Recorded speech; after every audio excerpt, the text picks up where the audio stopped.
I'm John Kuniholm, one of the founders of OpenProsthetics.org. I'm going to try to offer some unsolicited advice to everyone who is interested in changing prosthetic arms. And hopefully I can do that in a way that's less annoying than Clippy, which those of you who've been longtime users of Microsoft Office might remember. The thing that's been most frustrating to me as a user is that people don't often to listen to our priorities. These are the homunculi, which represent the sensory and motor cortex allocation of resources to our hands. If you combined these, the hands would be even more important than they are individually, and most neurologists agree that what makes our hands amazing is this combination of the ability to finally control them and sense them. Dexterity is a word that's often used to describe the capabilities of prosthetic hands, and I'm here to tell you that there has not yet been a single prosthetic hand that actually has dexterity. Dexterity is this.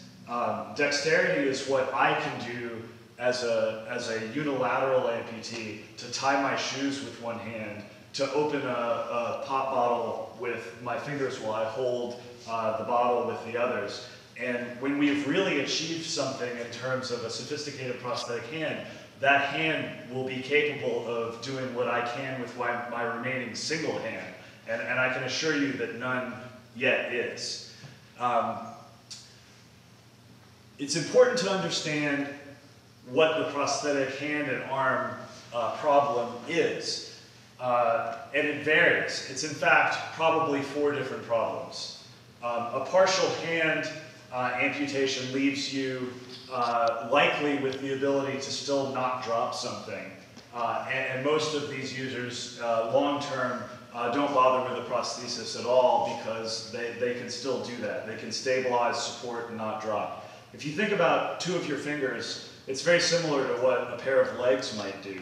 But the entire arm consists of 5 of those on the end of a 6th, and all of them must dance together in order to accomplish the most basic reach to grasp. So every level makes things more difficult. I think it's important to acknowledge what's gone before. Nothing frustrates me more than encountering somebody who spent a considerable amount of time trying to make prosthetic hands better and doesn't know what this is or how it works. This is David Dorans' hook that was patented in 1912. And it hasn't really changed. It's identifiable in the patent and the device that I wear today. It's actually with the opposite shoulder, and it can perform amazing things. I haven't actually tried. I think it might actually be possible to tie a shoe just with this and my other foot. And most hand-shaped devices are not like that.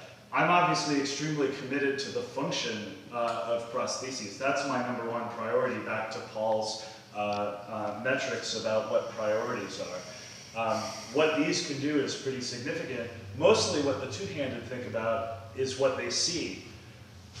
I was humbled by my visit. This is one of Kevin's pictures of somebody staring at him, and my visit to India recently was the first time that I had been was really conscious of being stared at in that same way.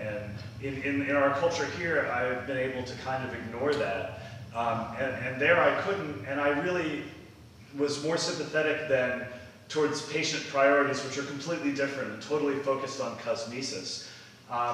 And so I think it's important, that I understood that not everybody was like me, but then I think it's also important for other people to understand that it's important to listen to us about what our priorities are as individuals. And so collectively, and these priorities differ from region to region and culture to culture, that patient priorities are probably the most important thing in all of this. Nothing is more important. STEM education,